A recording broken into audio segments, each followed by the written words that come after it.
Hello everyone, and welcome to the video companion for the Talking Time Let's Play of Final Fantasy XIV: A Realm Reborn. I'm Mcdole, and today we are tackling the level 28 dungeon, Haukke Manor.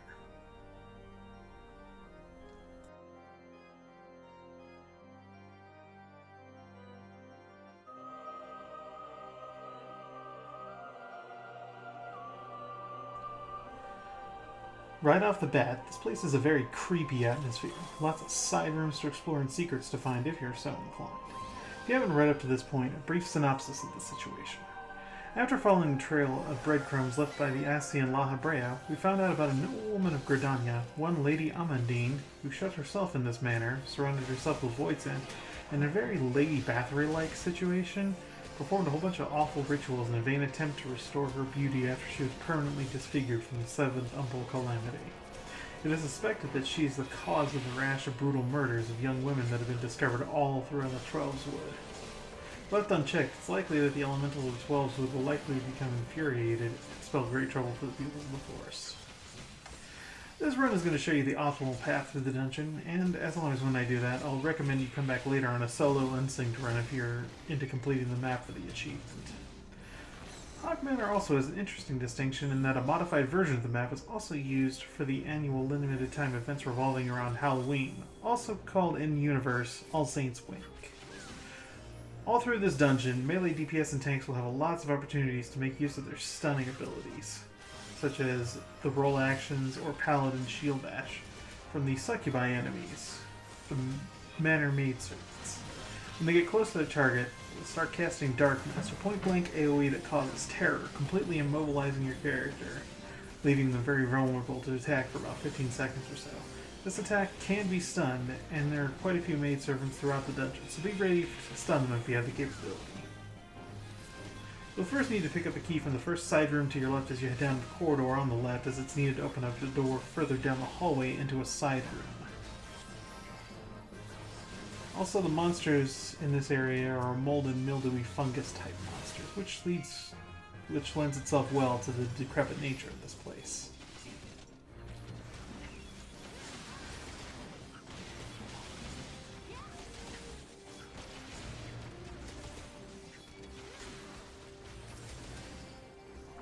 Once you're through the locked door in the side room, you'll want to pick up the key that this Manor maid servant is guarding so that you can open up a path further into the dungeon.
Our first boss up on the agenda is the Manor Clavenger. Basically a stronger succubus-like enemy like the maidservants we fought before. She'll throw out targeted AoE fire and thunder spells, and she shares the same dark mist skill as the Manor maid servants, so melees and tanks should be ready for the stuns when that comes up. Cloudger also likes to mix up her auto attacks with wide arcing cleaving attacks, so make sure you point her away from the rest of your party. Your healers will thank you.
The Clavenger drops a green key, which is what we needed to make it further into the dungeon. Turn around and head back out of this boss room the way you came, after picking up the key to find an ivy door that you need to use it on. Through here, you can either head down the stairs to the right or be a crazy daredevil and jump off the broken balcony to the bottom. Save the frames, not the animals, I always say.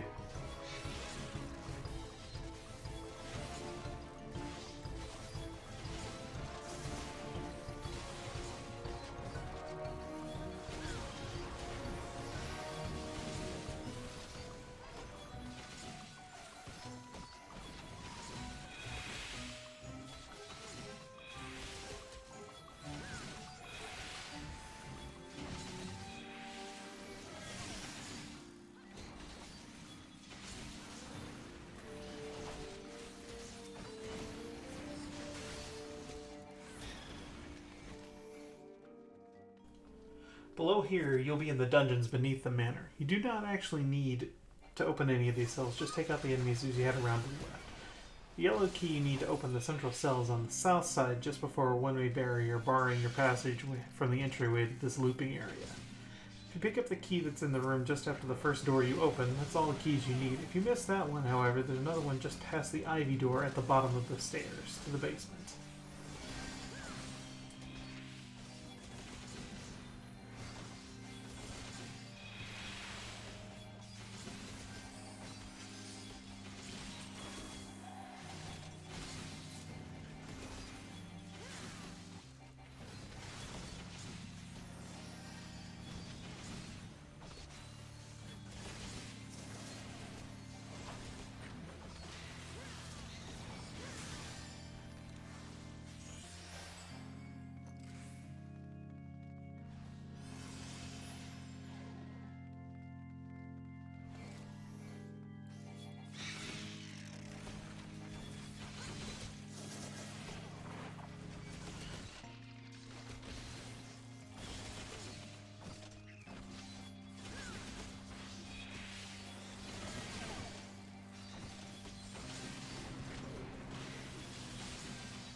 As you can see, the healer here is helpfully picking up the key while the rest of us are in the middle of dealing with these skeleton monsters here.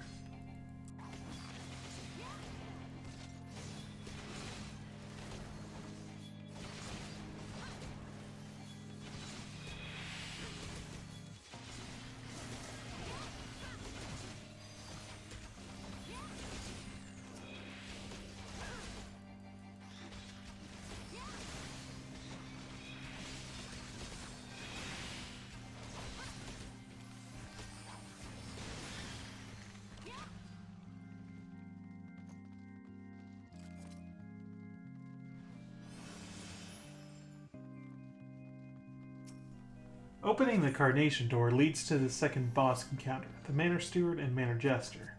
Not entirely sure why, but players will generally focus on killing the Manor Jester first. But be ready to shift your targeting temporarily to the Steward if you're a melee fighter, because it'll do a point-blank AoE stun called Soldiering, much like the Manor Maidservants. Easily stunnable, and otherwise it's just a simple affair of tanking and spanking.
Once the enemies here are defeated, one drops a bloody parchment which we'll need to make progress.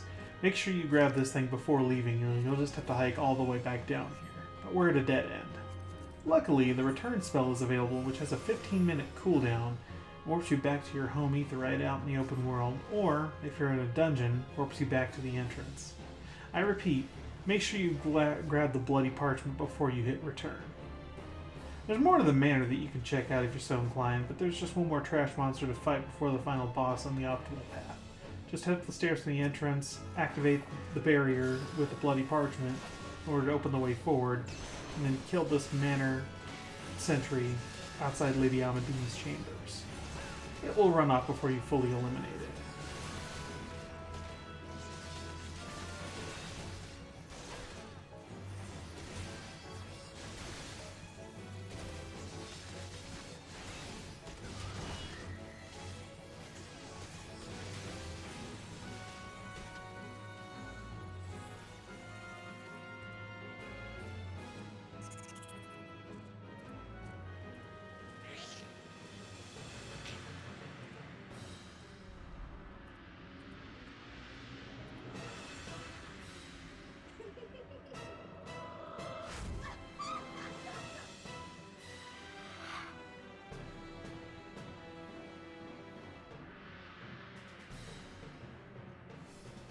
Lady Amandine can be a complex and difficult affair if you allow any one element of this fight to go for too long without addressing. As the fight progresses, she will light some lamps in the corners that will send out damaging pulses that hit everyone in the room. To relieve some of the pain for the healer, a player can interact with it to extinguish it. Periodically, she will summon bomb ads, more handmaidens, and the Manor Sentry. All of which do the usual things you would imagine. Explode, use dark mist. In the case of the Manor Sentry, be on the lookout for it, as it will cast Stone Skin on Lady Amandine, giving her a heavy damage shield, meaning she'll be impervious to damage until you've dealt enough damage to break through it. If you silence the sentry before it finishes casting Stone Skin, however, will prevent the shield from going up.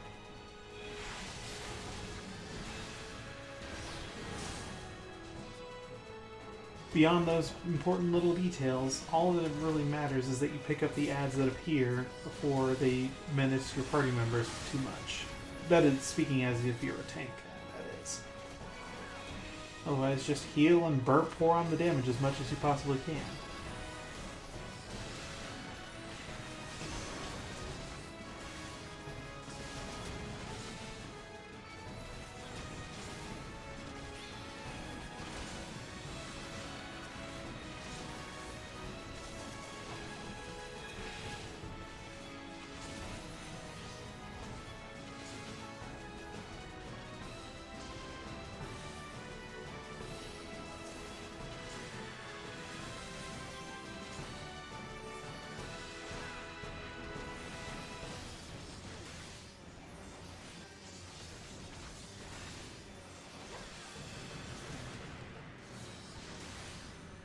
And that'll just about do it for this dungeon. Thank you so much for watching. The link to the full LP is in the description below, and may you ever walk in the light of the crystal.